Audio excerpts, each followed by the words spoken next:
Yeah, I mean, it was a real experience. I think there's so much you can learn from that time, and I think it's so hard because your mental energy is different every day. Like how you feel is so different. There are some days when you'll wake up and you're like, oh, I'm going to get a job. This is fine. I've got this. This is no problem.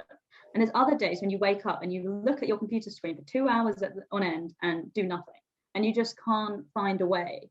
And all of those feelings are normal. And I think it's so I've got so many things that I could say. I think like the most important thing is you've got to find a structure of some kind. Don't listen to everyone else in terms of thinking that you have to do what someone else what someone else is doing. You have to find what works for you. Everyone is different. If you're one of these people that works really well in the mornings, do your job hunting in the mornings. Like you can't sit for 8 hours a day job hunting. It was literally soul destroying. So I think that is number one. Number two, find a community of some sort. It's amazing how many communities I ended up being a part of, I think last year, and how many incredible connections I've come out of the year with. Like some people now that I think I'm going to be in touch with for a long time, that I would probably never have met if I didn't job search in the pandemic, which does give hope to some people, that I hope that makes people realize that actually you can, some of the things you come away from that experience with is actually really positive. It doesn't all need to be a negative experience. So, there's Slack communities out there, like, different things. There was like a women in tech forum that I'm part of. There's a couple of other things that I'm on. There's marketing Twitter that's really great at the moment, that I'm loving it, and everyone can be involved. Everyone's really encouraging, so you can meet new people on that. And there's just ways of meeting other people. I went on Lunch Club. Have you heard of Lunch Club? Have you ever done that? No. It's where you get paired up with people to network effectively. Like, so you can sign up and basically get paired up with someone that might be relevant to you. And I know I met somebody on there who ended up meeting a few other people on there, and we've kind of got this kind of ladies group now, this like ladies who lunch club group, and there's like 8 of us, and we just meet, and we did one last night, and it's a little mastermind, which is basically come with any issues you have and we'll all just try and solve them. It could be on anything, and it's just a really safe space of like 8 of us, and it's just a really small community that I've really grown to actually really appreciate, and that's just really kind of grown a bit organically really from people that I met during that. But I think also like really keep a structure of who you're speaking to. You speak to a lot of people, you're sending off resumes and CVs. Sorry, I jump between English and American all the time. And I found at the beginning, I got a bit all over the place in terms of like who I'm speaking to, because you almost can't remember who's like, you're speaking to so many different recruiters and things like that.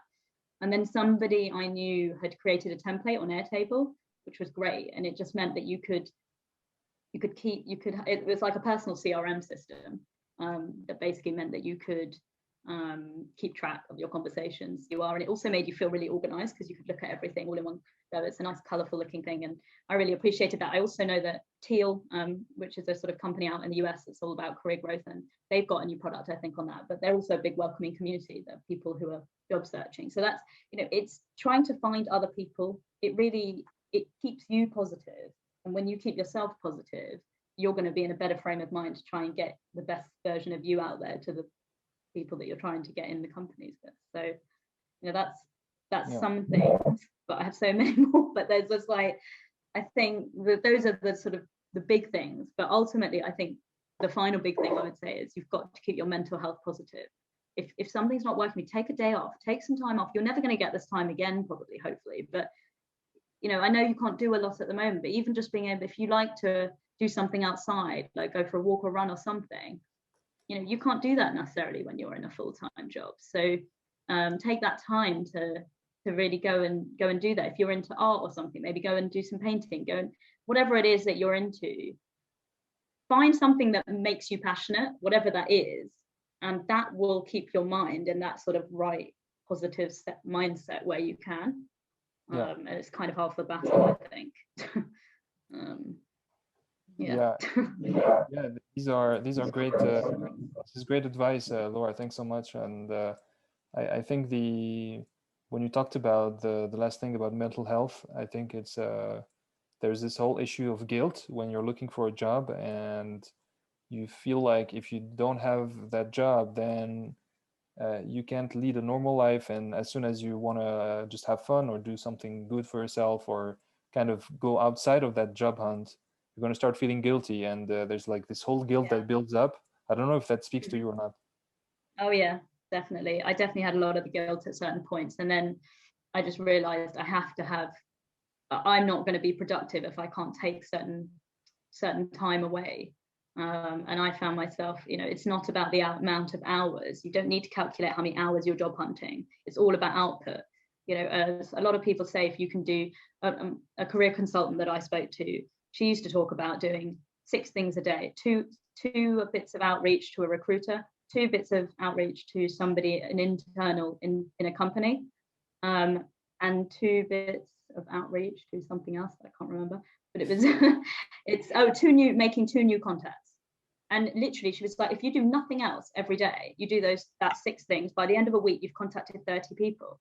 And it's actually really true. It's building those small blocks to take you where you need to go, but you really do not need to do those. Sometimes on my most productive days were not necessarily where I spent the most amount of time on something. It was just really focusing on the output and getting to the right people. Yeah, absolutely. It's like building a company. I feel like it's the same. Yeah. Entrepreneurship is the same. But it's basically, you are the brand. You're just selling yourself instead. You are the product. And that can be kind of scary for somebody who's not a salesperson. I mean, I'm not a salesperson, and I find that difficult sometimes, just talking about what's good about me or something like that. And a lot of people do find that hard. And but I think you have to ask for help around you. There are so many. Sometimes there are people that you wouldn't expect that really helped, and then maybe conversely there might be the opposite, where people you would maybe have expected to be more helpful aren't. But you don't focus on those people. Focus on the people that really help. And you'll be surprised how many people are up for helping. Like you ask for a referral from someone, and people are really, in general, people want to do what they can to help others. But I think there's a bit of a stigma sometimes to being on that job hunt. And like sometimes I found out some of the most successful people that I think I look up to, and then I found out they've been laid off twice, and I'm like, well, it's not a badge of dishonor to have that. It's just part of something you've gone through, and completely through the pandemic even less. Like pandemic is just a completely different circumstance. So